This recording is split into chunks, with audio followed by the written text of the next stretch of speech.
Fernando Schiller ao vivo aqui hoje no Jornal Gente da Rádio Bandeirantes, como sempre, aliás, para falar sobre um assunto que começa agora a ganhar o noticiário, porque acontece nesse momento, que é uma operação da Polícia Federal determinada pelo ministro Alexandre de Moraes, com mandados de busca e apreensão em 5 estados: São Paulo, Rio de Janeiro, Rio Grande do Sul, Santa Catarina e Ceará. São empresários, grandes empresários aqui que são os alvos dessas buscas e apreensões que são cumpridas agora pela Polícia Federal, porque mensagens desses empresários em um grupo de WhatsApp vazaram, e essas mensagens atribuídas a esses empresários mostram que, entre eles conversavam sobre a possibilidade de um golpe no Brasil. Mais ou menos era o seguinte: é melhor um golpe do que a vitória do Lula. Um dos empresários usa textualmente essa frase. E aí isso foi para a mão do ministro Alexandre de Moraes,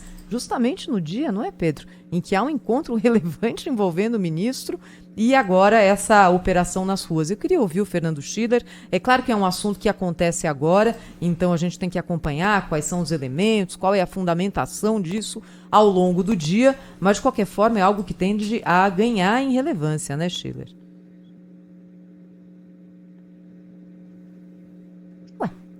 Cadê o Fernando Schiller? Fernando Schiller está chegando. Só para esclarecer, viu, Thaís? A gente fala do ministro Alexandre de Moraes. Hoje, ele é ministro do Supremo Tribunal Federal e também acumula o cargo de presidente do Tribunal Superior Eleitoral. Isso acontece, né, sempre com o ministro do Supremo, porque sempre o Tribunal Superior Eleitoral vai ser, na sua presidência, né, ter o cargo exercido por um ministro do Supremo Tribunal Federal. Essa decisão que você menciona aqui, ela vem lá do Supremo Tribunal Federal. Então, é uma ação que começa a tramitar no Supremo Tribunal Federal, decisão do próprio ministro Alexandre de Moraes. Não tem nada a ver com a Justiça Eleitoral, é a Justiça Comum que está investigando esse caso aqui retratado. O Schiller está com a gente já? Fala, Schiller, bom dia. Tudo bem, Pedro? Tudo bem, Thaís, Sônia? Oi, prazer Schiller. falar com você. Prazer é todo nosso. Schiller, e aí, hein? Depois desses mandados aí de busca e apreensão, o que você vislumbra aí para o cenário político nacional? A gente tinha uma certa pacificação, né? Isso pode, de alguma forma, mudar o rumo das coisas? Ou é natural que o Supremo peça esse tipo de investigação depois que veio a público essa conversa privada de empresários em um grupo aí de uma rede social? Olha, Pedro, eu acho assim que realmente é uma notícia de hoje, né? Então é preciso uma reflexão muito mais profunda sobre esse tema, mas eu acho que é muito mais do que uma questão de campanha eleitoral, da polarização política, etc. Quer dizer, nós estamos vivendo hoje uma situação de uma infração grave e evidente de direitos individuais. Várias vezes nós conversamos aqui sobre o problema da liberdade de expressão e várias vezes a gente fez alertas aqui, a gente conversou muitas vezes sobre... Você tem um processo, uma escalada de agressão a direitos individuais. Agora, nesse caso, não é nem mais um problema de liberdade de expressão, né? Nós passamos de patamar. Por quê? Porque essas pessoas não faziam broadcasting, né? Elas não estavam difundindo ideias, né? A liberdade de expressão significa você difundir certas ideias. Então, se ela estivesse no Twitter, por exemplo, no Facebook, numa rede aberta, ou enfim, ou sei lá, no rádio, na televisão, difundindo essas ideias, bom, aí você teria um problema de liberdade de expressão. Nesse caso, nós estamos falando em liberdade de pensamento, ou seja, um espaço privado, uma rede, um grupo de WhatsApp, é apenas um instrumento eletrônico fechado, onde um grupo de amigos trocam ideias. É como se você estivesse dentro da sua casa, quando você estivesse no clube, né, quando você estivesse num espaço privado reservado. Você não está difundindo essa ideia para a sociedade como um todo, né? Você está trocando ideias, na verdade. É uma expressão de ideias e de pensamento, num espaço eminentemente privado, né? Então, vamos dizer, o que está se fazendo agora, não é apenas, você não está apenas investigando isso. O ministro Alexandre de Moraes, ele determinou bloqueio das contas bancárias, bloqueio de contas dos empresários em redes sociais, né, depoimentos e quebra do sigilo bancário dessas pessoas. né? E são várias pessoas aqui, se eu não me engano, se eu contei bem aqui, são 8 pessoas. Deixa eu dar aqui o nome das pessoas, até para o ouvinte ter uma dimensão, não é, Schiller? Olha, são empresários como Afrânio Barreira Filho do Coco Bambu, Ivan Robel, da W3 Engenharia, José Isaac Pérez, da Multiplan, José Cury, Luciano Hang, da Avan, Luiz André Tissot, da Sierra, Marco Aurélio Raimundo Mormai e Maier Joseph Nigri, da Tecnise. Exatamente. Isso tem várias decorrências. Primeiro, você mexe com reputação de pessoas, você afeta a vida privada de pessoas, não é? Você interfere na liberdade individual mais elementar, que é uma troca de ideias entre pessoas no espaço privado, não é? E aqui eu não estou discutindo o conteúdo, não é? Eu estou dizendo, é uma troca de ideias. Eu confesso que não li as mensagens, etc., porque eu acho, inclusive, uma invasão de privacidade isso, quer dizer, você entrar num espaço que é privado, bisbilhotar o que pessoas estão dizendo, né, expressando ideias com as quais eu, evidentemente, pelas notícias, são ideias que, obviamente, eu discordo, né, qualquer um de nós discorda, mas eu não sei exatamente qual é o teor dessas ideias, mas elas são feitas num espaço privado, né, uma troca de ideias, e aí você abre um precedente incrível no Brasil, quer dizer, basicamente o que nós vamos ter? Um Estado, eu falei aqui do panóptico na semana passada, né, nós vamos ter um super panóptico, né, um mega panóptico, mas o Estado vai ter agora escuta em grupos de WhatsApp, quer dizer, os grupos de WhatsApp vão ser monitorados e qualquer coisa que um ministro, um juiz, uma autoridade de Estado suspeite que é ilegal, ou suspeite que não é adequado, ou suspeite que é criminoso, etc., bom, vai intervir, vai quebrar o sigilo bancário das pessoas, vai mandar a Polícia Federal na casa das pessoas, vai bloquear as contas na internet das pessoas.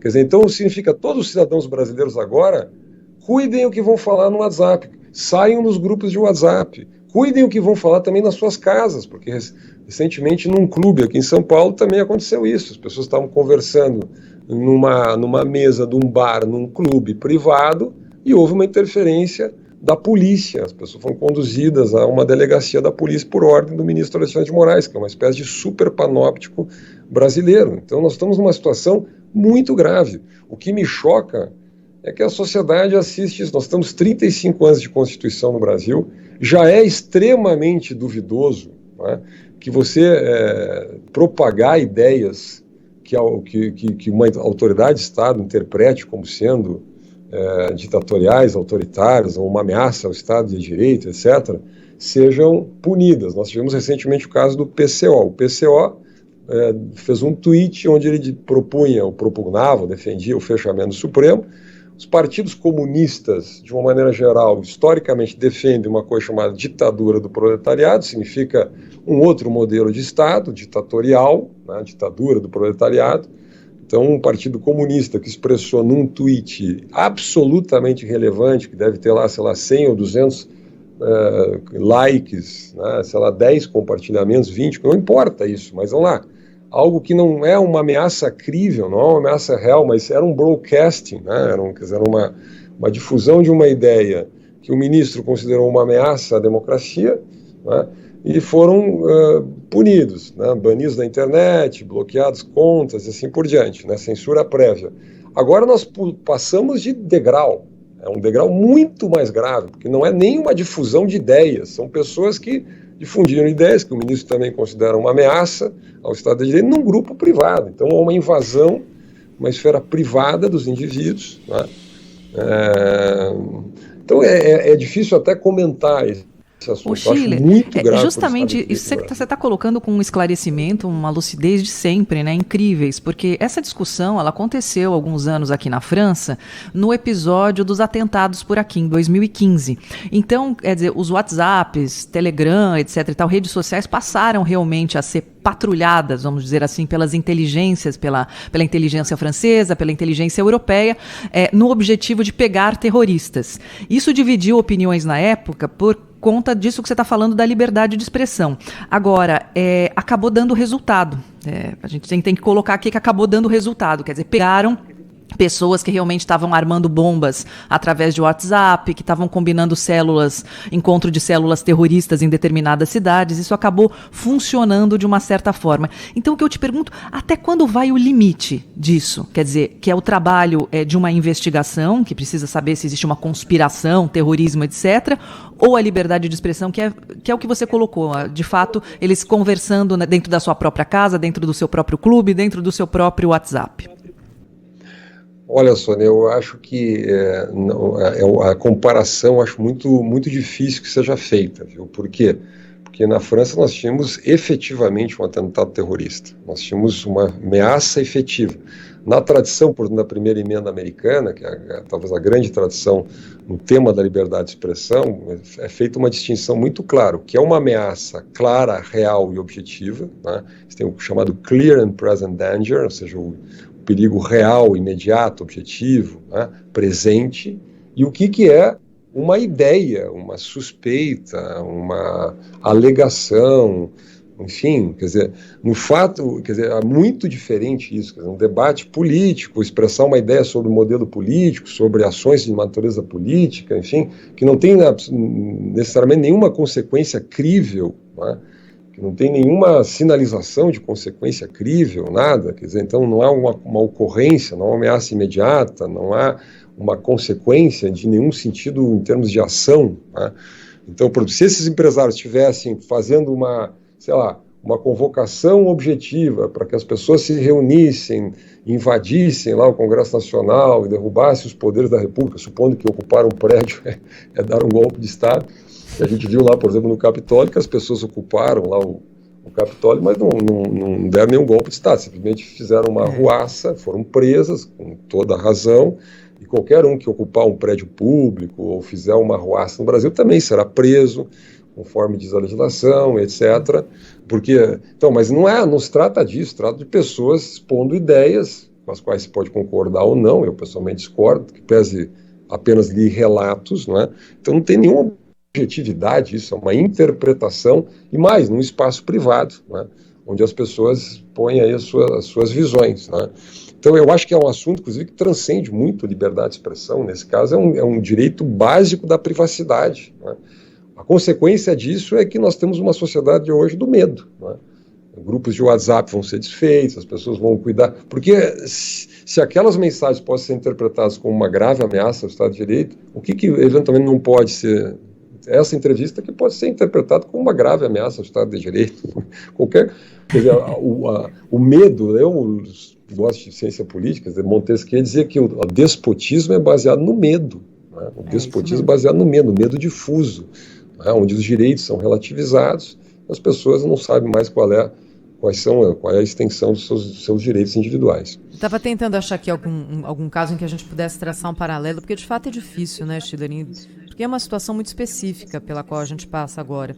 E aí eu me lembrei daquele caso que envolveu o cantor Sérgio Reis, vocês lembram?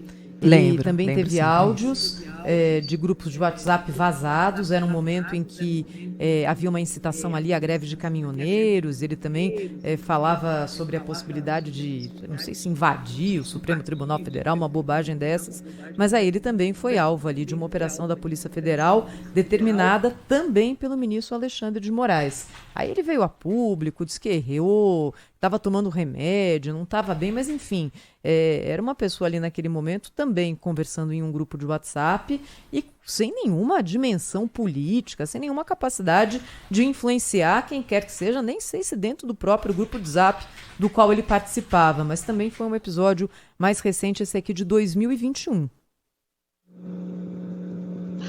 Olha, Thaís, eu estou com um retorno muito baixo, então eu não escutei o que, infelizmente, aqui eu vou pedir para a técnica melhorar um pouquinho o meu retorno, tá? Mas o que eu posso comentar, assim, talvez para finalizar esse meu ponto, é a polarização política nos leva, eventualmente, a aceitar coisas inaceitáveis, né? Quer dizer, a gente não pode apoiar uma infração, uma agressão a direitos individuais simplesmente porque ela atinge o outro lado, né? Nós, do jornalismo, que a gente faz um jornalismo, não tem lado. O lado é a estrutura de direitos, é a democracia, são as garantias individuais, né? E eu acho muito grave isso, eu acho muito grave quando uma sociedade permite que passivamente, né, gradativamente, direitos individuais vão sendo agredidos. Coisa que não tem previsão constitucional nenhuma, não há nenhuma previsão constitucional para isso, nenhuma previsão legal, é simplesmente uma atitude de ofício que agrada a muita gente em função da guerra política que o país vive, né? Agora, isso tudo é muito perigoso, porque isso tudo traz consequências a longo prazo. As pessoas poderiam fazer o seguinte exercício: imaginem que é o lado contrário das suas simpatias, da sua paixão política, enfim, nesse mundo polarizado que é a política brasileira. Então é muito grave tudo isso. Eu acho que é um momento para se refletir, enfim, sobre a qualidade do Estado de Direito no Brasil, no fundo.